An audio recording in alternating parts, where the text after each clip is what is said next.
Salut YouTube, ravi de te retrouver encore aujourd'hui pour cette nouvelle capsule vidéo qui sera peut-être la numéro 20 25, 26, je sais plus. Bref, si tu me découvres, c'est la première fois que tu vois une de mes vidéos, bienvenue, moi c'est Jean-Luc Ratiscol. J'ai trois activités, aujourd'hui je suis cofondateur d'une startup qui s'appelle Member.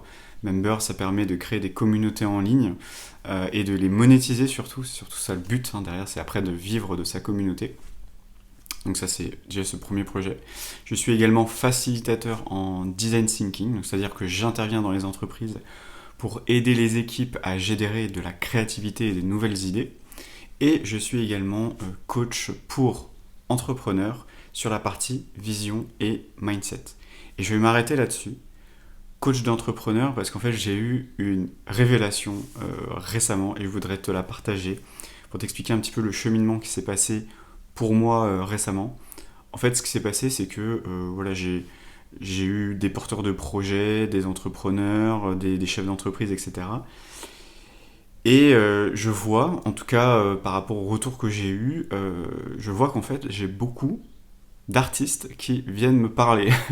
Et ça m'a interrogé quand même beaucoup parce que c'est des profils très artistiques, très créatifs. Et en fait j'ai eu une révélation hier. En fait, clairement c'était une révélation. Je sais pas si tu connais Rick Rubin, un truc comme ça, ou Robin Rick, je sais plus, c'est un des deux, bref. C'est un compositeur, c'est un musicien qui a composé pour plein de groupes de rock. Et il a aussi fait, je crois, des musiques de films. Mais je voudrais pas dire de bêtises, mais je sais qu'il a fait beaucoup de musique pour des artistes plutôt sur la scène rock, en tout cas de ce que j'ai lu et vu. Et en fait, ce que j'ai beaucoup aimé chez cette personne, c'est qu'il parle beaucoup de créativité. Et moi, je sais que la créativité, c'est un peu mon dada. C'est pour ça que je parle de design thinking, d'entrepreneuriat, etc. Parce qu'en fait, la créativité, pour moi, c'est la vie, clairement.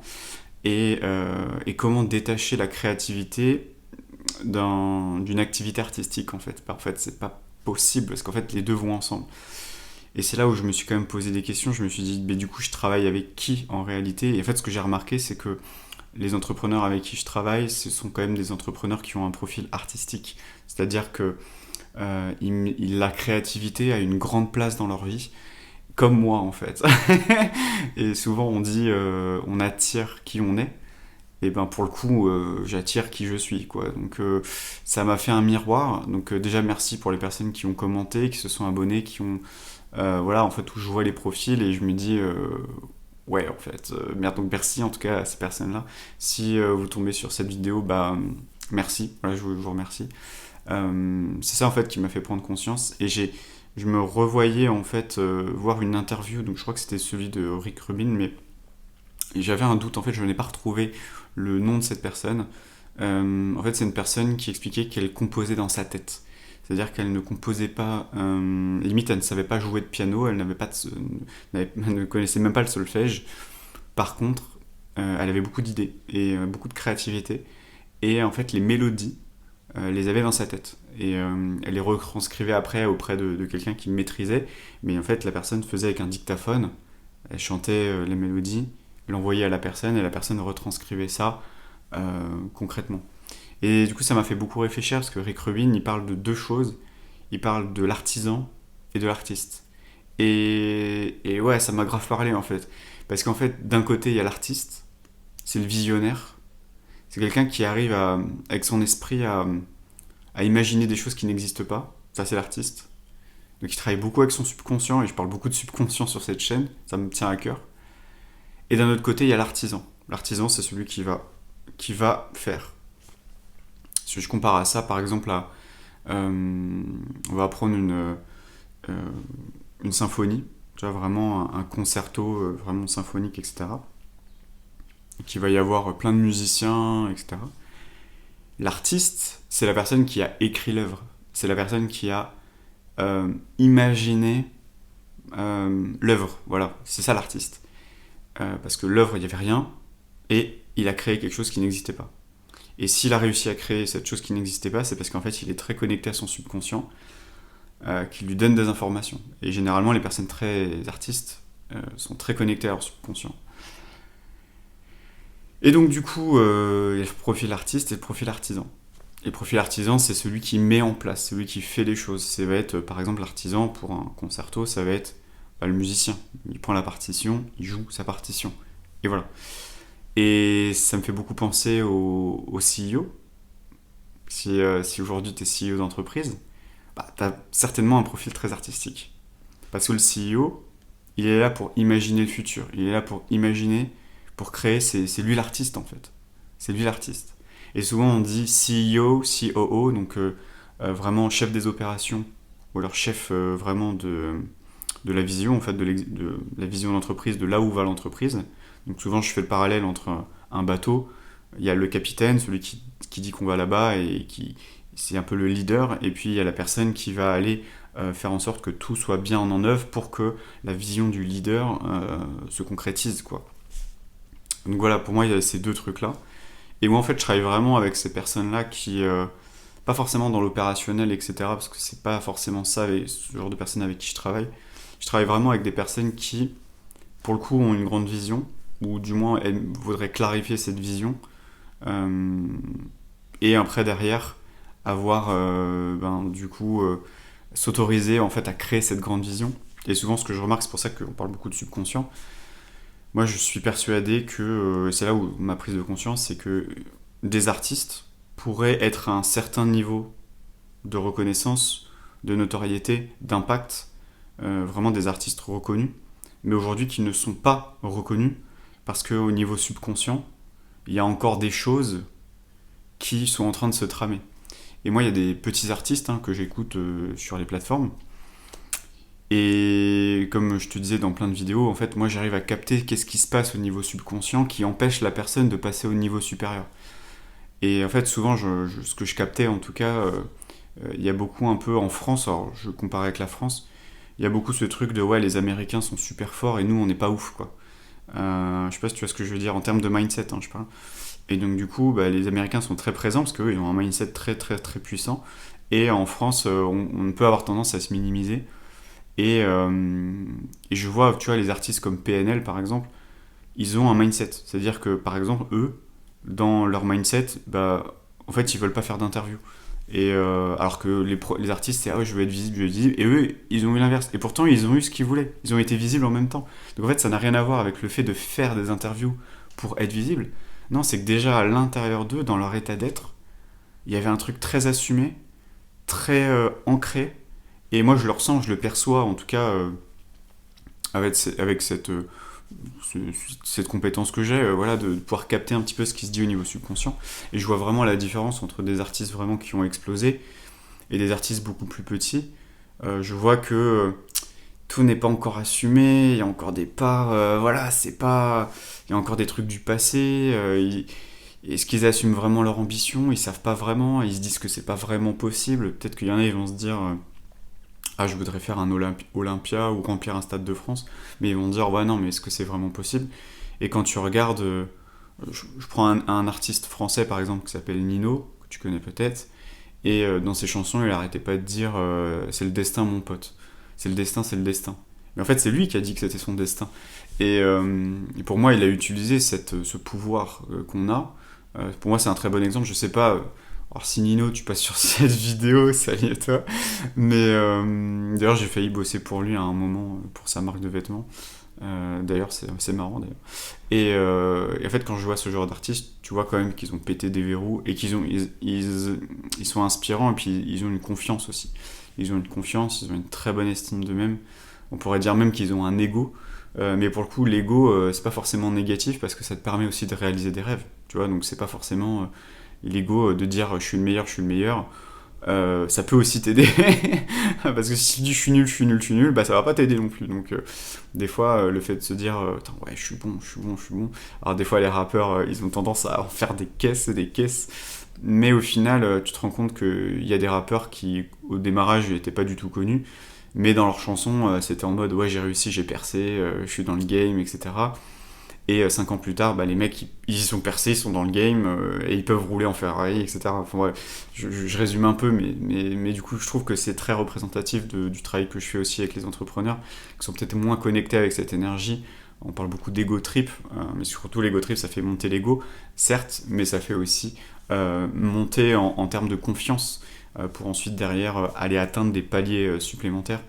Parce qu'un artiste qui peut jouer devant 1000 personnes versus un artiste qui peut jouer devant 100 000 personnes, eh ben, c'est que t'as déjà dépassé des paliers, et ça n'a rien à voir avec le fait d'avoir fait beaucoup d'albums ou pas. Il y a des artistes qui pètent d'un coup, et il y a des artistes qui pètent pas d'un coup. Et pourquoi? Eh ben parce qu'il y a encore il y a des blocages. Et quand tu regardes Bob Marley par exemple, il a mis énormément de temps à percer, parce qu'à chaque fois, en fait, au niveau subconscient, il y a des trucs qui le ramenaient encore à son passé, à ses origines, à ce qu'il avait vécu quand il était petit.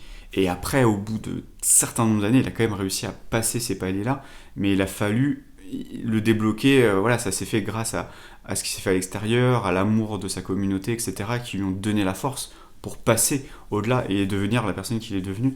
Mais sans sa communauté, sans ses fans, etc., il n'aurait jamais réussi à... Voilà. Et des fois, l'artiste, il a besoin de ses fans pour monter. Alors que moi, ce que je dis, c'est qu'en fait, t'as pas besoin d'attendre que tes fans soient là, que tes auditeurs soient là pour t'autoriser à monter. Et ça demande déjà à faire un travail sur soi. Et c'est pareil pour l'entrepreneuriat. En fait, pour moi, un artiste et un entrepreneur, c'est la même chose. Tu peux prendre un sportif aussi, c'est la même chose. Après, moi, les sportifs, déjà, de base, je suis pas très sportif, donc du coup, ça me parle pas. Mais tu prends un artiste et un entrepreneur. Et moi, j'ai cette double casquette parce que bah, moi, je fais du rap aussi à côté. J'aime bien. J'ai pas d'ambition particulière, en tout cas, par rapport à ce truc-là. Mais je suis passionné de rap, etc. Donc, j'ai beaucoup d'artistes rap qui viennent me parler aussi. Et ça m'étonne pas non plus. Donc, moi, je suis passionné par le rap. J'écoute beaucoup de rap. Je fais du rap aussi à côté. Enfin, voilà.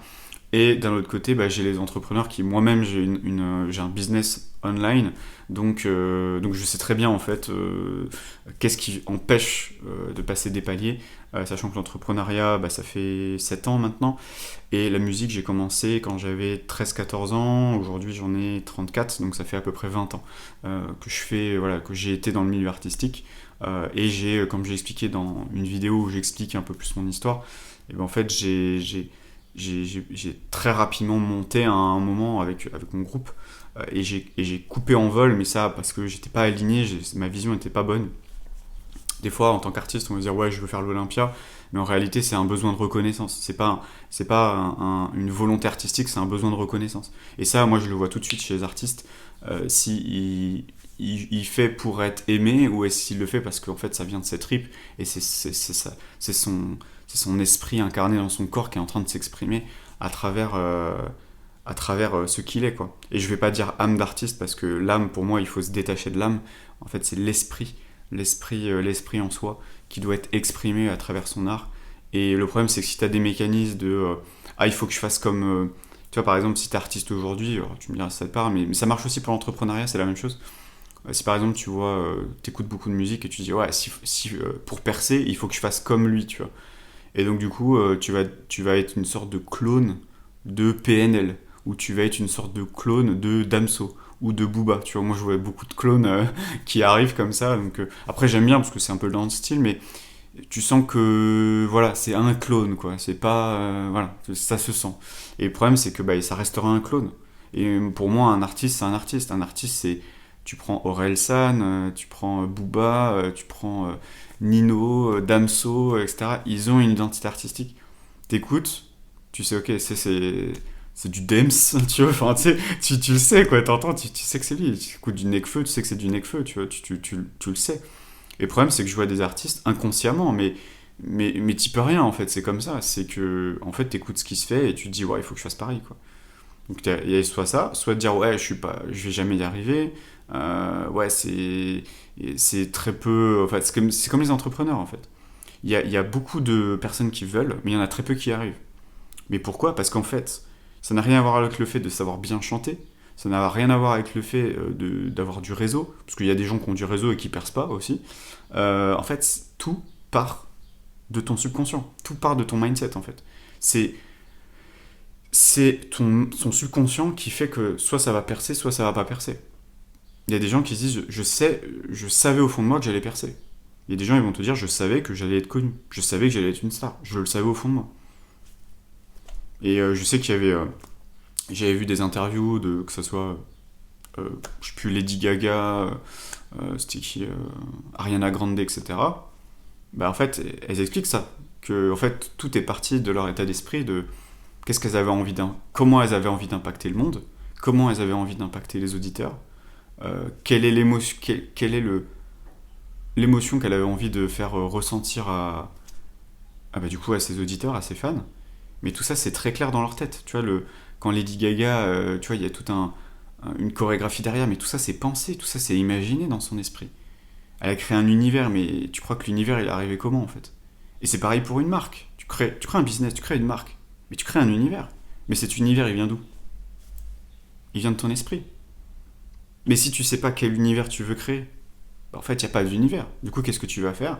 Tu vas prendre l'univers de quelqu'un d'autre et tu vas le mettre soit dans ton business, soit dans ton projet artistique, peu importe. En fait, à partir du moment où tu crées un projet à l'intérieur de toi, que ce soit une entreprise, que ce soit un album, que ce soit une tournée, tu crées quelque chose, tu as créé quelque chose qui sort de toi, et ce truc-là, bah en fait, ça va être toi. Mais ça va être aussi tous tes mécanismes. Tu vois ce que je veux dire? C'est que si tu dis je suis pas à la hauteur, je suis machin, etc., et ben en fait, ça va se retranscrire dans ta musique, comme ça va se retranscrire dans ton business. En fait, c'est exactement la même chose. Pourquoi il y en a qui percent, pourquoi il y en a qui percent pas? État d'esprit. Si je vais te donner un exemple, Orelsan, qui, à un moment, je crois que c'est dans la saison 2, du coup, de la série qui avait été tournée avec son frère, à un moment, il arrête pas de dire, je sais pas si tu as vu cette série, mais en tout cas, à un moment, il arrête pas de dire, ouais, je vais arriver sur scène et je vais chanter a cappella et sans micro. Et il se l'était visualisé, tu le vois, le gars, tu le vois, il est debout, il dit, ouais, je vais arriver sur scène à Bercy et tac, tu vois, et il commence à dire ça. Mais tu vois, quand il fait ça, ça a l'air anodin comme ça. Tu peux te dire, ouais, bah c'est normal.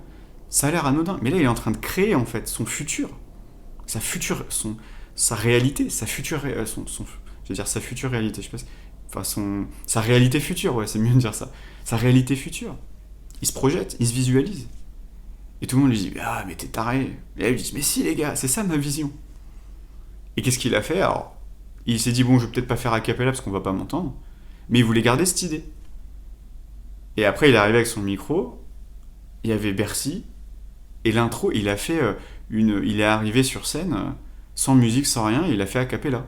Et il a chanté le refrain d'une de ses chansons. Et là, t'as tout le monde qui chante en chœur. Mais quel artiste fait ça? Qui Et quel artiste? Moi j'ai fait plein de concerts, j'ai jamais vu un artiste arriver sur scène sans musique et chanter a cappella. Tu vois, c'est ça, c'est ce truc-là, c'est s'autoriser. S'autoriser à faire des choses que peut-être les gens ne font pas. Parce qu'on va dire, ouais, mais ça se fait pas, ouais, mais c'est pas comme ça que ça se fait. La logique, c'est que, tu vois, t'arrives, t'as une intro, bah, c'est impressionnant, il y a des trucs de partout, des machins. Mais lui, il dit non, je vais arriver tout seul, je vais faire a cappella. C'est ça l'artiste. Tu vois? C'est ce truc-là. Et en fait, il s'est écouté, il s'est dit, moi, ce que je veux, c'est ça. Moi, c'est ma vision. Mais pour avoir une vision comme ça, il faut s'autoriser aussi. Parce qu'il pouvait très bien se dire, ouais, ma vision, c'est ça, ouais, ouais, mais bon, ouais, ça fait pas très sérieux, puis bon, je suis quand même un artiste, je suis quand même connu, enfin, là, on a du budget, on peut faire un truc de fou, allez, vas-y, on fait un truc de fou. Mais non, il pouvait se dire ça. Il pouvait dire, ouais, il faut que j'impressionne les gens. Mais lui, il s'en fout, en fait. Il est juste lui. Ça se sent, tu vois. Dans les interviews, il est lui. Et ça se ressent dans sa musique. Quand tu écoutes ses paroles, tu sais que c'est lui. Tu sais que c'est lui qui a écrit les textes. Ça, y a pas de doute. Ça se ressent. Mais parce qu'il s'est autorisé à être lui-même. Et pourquoi ça fonctionne? Parce qu'il s'est autorisé à être lui-même. Pourtant, quand tu regardes dans les statistiques, qu'est-ce qui le prédestinait à ça? Rien. Mais parce que il y en a, ils le font naturellement. C'est ça qu'on se rend pas compte. Il y en a, naturellement, ils le font. Ils se projettent naturellement, ils vont affirmer naturellement, parce qu'il y a un vrai désir. Et ils savent au fond d'eux que c'est la seule manière de le réaliser. Donc du coup, ils vont le faire. Si tu regardes, pareil, les autres épisodes de sa série, parce que je trouve ça intéressant, tu vois que c'est le visionnaire. Et Scred, c'est l'intégrateur. C'est Scred qui va lui dire, ok, on fait ça, ça, ça, ça. Alors que si tu as un business et que tu es visionnaire, bah, je t'invite vraiment à te renseigner sur quel est le visionnaire, quel est l'intégrateur. Parce que le visionnaire, c'est l'artiste. L'intégrateur, c'est l'artisan. Scred, c'est l'artisan. Scred, c'est, voilà, si tu connais un peu Orelsan et Scred, la relation qu'ils ont tous les deux, c'est son beatmaker, ils ont ce truc-là. C'est la même chose. C'est pour ça qu'aujourd'hui, je me suis dit, ouais, j'accompagne des PDG, j'accompagne des entrepreneurs, mais en réalité, parce que des fois, j'ai des PDG, mais c'est des salariés. Donc, ils sont plus à vouloir gérer l'entreprise. Mais du coup, c'est moins ça qui m'intéresse. Moi, c'est plutôt le profil entrepreneur, les entrepreneurs visionnaires. CEO, ça peut être un CEO aussi, puisque tu peux être entrepreneur et CEO, visionnaire, mais aussi artiste. Parce qu'en réalité, les CEO et les entrepreneurs, en fait, c'est des artistes. Soit aujourd'hui, tu es entrepreneur CEO et que tu n'as jamais exploré ce côté artistique. Peut-être que tu faisais de la peinture, peut-être que tu faisais du dessin, de la musique, peut-être que quand tu étais enfant, tu étais très créatif, etc. Pour moi, en fait, les deux, c'est les mêmes profils. C'est vraiment les deux, ce sont vraiment les mêmes profils. Et aujourd'hui, je prends du plaisir à accompagner les entrepreneurs sur leurs projets. Mais pour moi, en fait, c'est comme des artistes. Moi, j'ai pas des entrepreneurs en face de moi, j'ai des artistes. C'est des artistes. Mais souvent, l'artiste, il a tous ses biais, il a toute sa sensibilité, il a tout. Et souvent, les artistes, ben, plus t'es sensible à l'environnement, plus du coup, tu peux être aussi impacté personnellement par ce qui se passe à l'extérieur. Et plus t'es impacté à l'extérieur, plus ça te vient t'impacter à l'intérieur. Et ça peut venir impacter comment dire, ta créativité, ton, tes projets. Et moi, j'ai remarqué, hein, les musiques que je faisais quand j'étais pas bien, et les musiques que je faisais quand j'étais vraiment dans ma tête, j'étais bien, ça n'avait rien à voir. Il y a un moment, je faisais de la musique plutôt électronique, et on faisait des musiques, et les musiques, elles dépassaient pas les 300 vues sur SoundCloud. Et à un moment, je disais donc, à la personne avec qui... moi, j'étais vraiment à la musique, à la composition, et puis lui, il était au chant. Et à un moment, je lui dis, écoute, j'en ai marre, en fait, de faire des chansons à 300 vues, quoi. 200, 300 vues. Donc déjà, tu vas dire, dans ma tête, ça venait un peu me chercher, quoi. Je dis, quand même, on mérite quand même mieux que ça, quoi. Et en fait, du coup, j'ai changé d'état d'esprit. Et je crois, le mois qui a suivi, on a fait deux trois chansons. Donc c'était plutôt des reprises, parce que je lui ai dit, ouais, c'est bien de faire des chansons originales, mais je sens que ça serait bien qu'on fasse des reprises. Mais on fait des reprises de chansons... tu vois, du coup, c'était ma vision, en fait. Je lui avais partagé ma vision, mais il fallait s'autoriser aussi à se dire ça, et à le conscientiser. Dire, bon, ok, mais bon, ce qu'on fait, c'est un peu passe-partout, machin. Je dis, ce que j'ai envie, c'est qu'on reprenne des titres, des vieux titres, ou tu sais, c'est des mélodies que tu connais déjà. Par exemple, on a fait la reprise de Just the Two of Us, où tu sais, ça fait Just the Two of Us. Non, non, non. Tu sais, il y a Caprice des Dieux, par exemple, il y a beaucoup cette chanson. Ils se sont accaparés cette chanson pour la pub Caprice des Dieux. Bon, je pense que tu vois de quelle pub je parle. Je pense que personne n'est passé à côté avec le temps parce que c'est toujours la même musique. Et en fait, on s'est dit, tiens, on était dans la voiture, on écoutait cette musique, on écoutait Nostalgie, et puis on tombe sur ça, on dit, ouais, mais attends, on adore. Et tous les deux, on a adoré cette chanson, on s'est dit, on va faire cette chanson.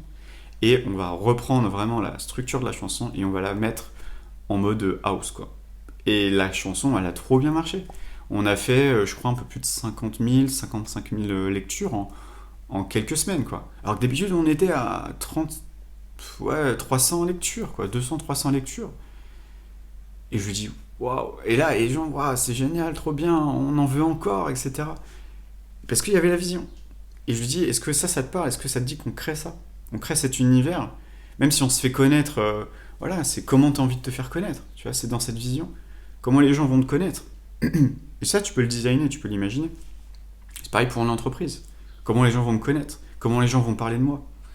C'est la même chose, en fait, c'est vraiment la même chose. Donc aujourd'hui, oui, j'ai envie de dire, j'accompagne, je coach sur la partie vision et mindset, les entrepreneurs et les artistes. Parce qu'en fait, ce sont les mêmes. Ce sont les mêmes personnes. Peut-être que si t'es entrepreneur et artiste, bah là, du coup, tu fais combo, là. Si on bosse ensemble, mon gars, là, il y a ton business qui explose, il y a ta carrière qui explose, enfin, carrière musicale, business qui explose. Il y a les deux qui partent to the moon, quoi. Parce qu'en fait, dès que tu débloques niveau business, ça va débloquer au niveau artistique. Dès que tu vas débloquer là, ça va débloquer au niveau business. Donc si tu as un profil business et artiste, c'est-à-dire que tu es peut-être PDG fondateur, etc., en fait, tu es un artiste, mec, ou meuf. Tu es une artiste ou un artiste. Donc voilà, en tout cas, c'est la prise de conscience que j'ai eue aujourd'hui, que j'avais envie de te partager. Donc c'est pas un truc, je t'apporte de la valeur, etc. Là, je te parle plus de... J'aurais envie de te faire juste un partage un peu plus personnel de ce que j'ai compris. Donc je voulais déjà remercier les personnes qui m'ont commenté, etc. Ça m'a fait prendre conscience en fait, de ce que j'attirais aussi à moi et de ce qui vibrait au fond de moi, ce qui m'appelait aussi.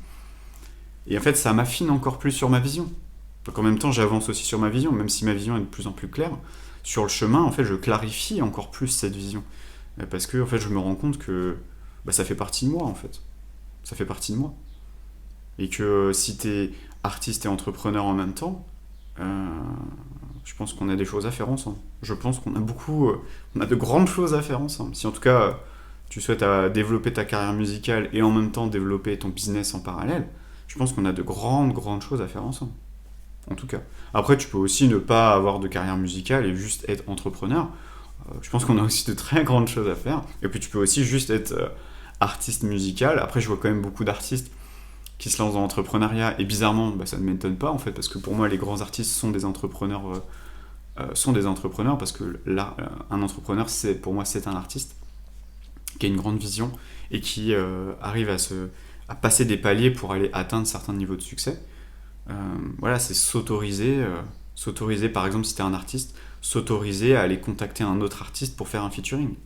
Mais si toi, en tant qu'artiste, tu dis ouais, mais je suis qui moi, mais je suis pas connu, lui il est plus connu, etc. Et en fait, tu te diminues en fait. Et c'est pour ça que ta carrière ne décolle pas.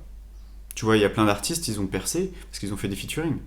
Mais tu crois que comment ils l'ont eu le featuring? Tu crois qu'il est tombé du ciel? Non, se sont déjà autorisés à le recevoir, à le sortir en fait, ce featuring. Et tu sais que faire des featuring, c'est ça qui développe des carrières. Et moi j'avais échangé une personne qui fait du rap, et je lui ai dit pourquoi tu fais pas des featuring? Ah oui, mais moi je suis petit. Ah oui. Bah si tu dis que t'es petit, tu seras toujours petit en fait. C'est comme un entrepreneur. Oui, mais j'ai une petite entreprise, c'est un petit projet. Bah si c'est un petit projet, ça sera toujours un petit projet. C'est toi qui le dis. C'est toi qui le crée en fait. Et c'est ça que je veux faire comprendre vraiment à mes clients. Donc voilà, en tout cas, si c'est ton cas, je t'invite à aller dans la description et m'envoyer un message pour parler de ça parce que c'est dommage. En fait, c'est du gâchis. C'est du potentiel où tu es là, tu peux aller là en fait. Mais c'est que toi, c'est que dans ta tête. Tu vois, je te donne l'exemple du featuring. C'est un exemple. C'est un exemple. Mais j'en ai plein des exemples comme ça. Ah, je m'autorise pas. Parce que je suis pas encore assez. J'ai pas encore assez d'expérience, j'ai pas assez fait de titres, j'ai pas encore une base de fans, j'ai pas assez de followers, j'ai pas assez ci, j'ai pas assez ça. Oui, mais j'ai pas. Je vais pas dans le studio professionnel, j'ai pas l'argent, je peux pas faire de clips parce que j'ai pas d'argent, parce que ceci, parce que cela. Et tu vois, tout ça, c'est des excuses. Et tu vois, je vais reprendre une phrase de Relsan, si tu veux faire un film, t'as qu'à prendre un truc qui filme. Tu vois, mais tu vois déjà son état d'esprit un peu. Donc lui, il se donne pas d'excuses, il fait.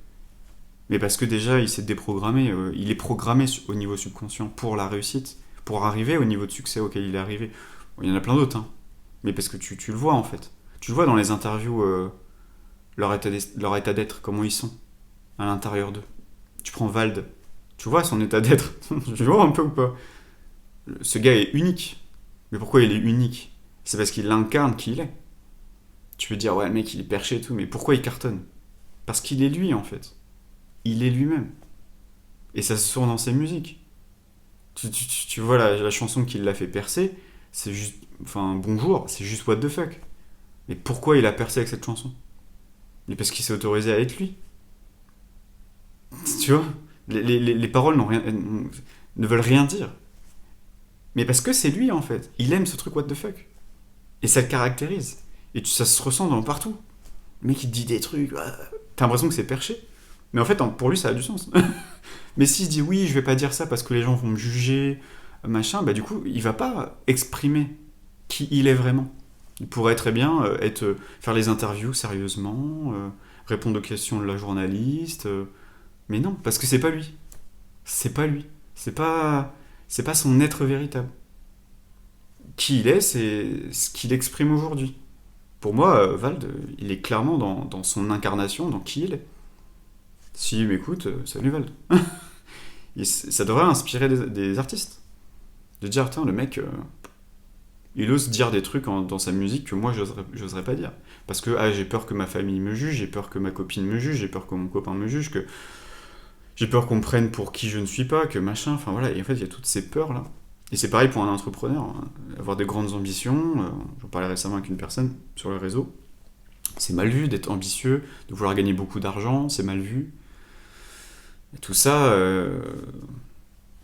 c'est dans ta tête, c'est ton état d'esprit. État d'esprit, état d'être. Tu es ce que tu te dis. À longueur de journée, à longueur de temps, de qui tu es, de comment est le monde, comment les gens te voient, comment tu te vois, comment tu dis que tu es, etc. Et tu deviens en fait cette personne. Si tu dis je suis petit, je suis rien, dans le rap français j'y arriverai jamais, bah oui, c'est exactement ce que tu vas faire. Si tu te dis l'inverse, bah c'est ce que tu vas créer. Et moi, c'est vraiment ça sur lequel je travaille. C'est vraiment travailler ça avec l'entrepreneur. Porteur de projet. Et c'est pareil quand je suis en facilitation en design thinking, je fais un travail sur le mindset avec les équipes. Parce que le problème, c'est quand tu fais un travail d'équipe pour atteindre un objectif, si t'as la moitié des gens qui disent ouais mais c'est pas possible, ou j'ai pas d'idée, ou machin, bah déjà il y a un travail mindset à faire avec l'équipe. Moi c'est un travail que je fais. C'est un peu ma particularité en tout cas en tant que facilitateur en design thinking, c'est que je travaille vraiment sur le mindset de l'équipe et ensuite après on va faire. Mais avant de faire, je vais demander à ce que les gens incarnent le changement dans l'entreprise. Donc voilà, c'est un peu aussi ma particularité, c'est un peu ma touch, ma JL touch comme on dit souvent. Voilà. Bon bah j'espère que cette vidéo t'a plu. N'hésite pas à me dire ce que t'en penses en commentaire. Et puis voilà, je te dis à très vite pour une prochaine capsule. Allez, je te laisse. Ciao.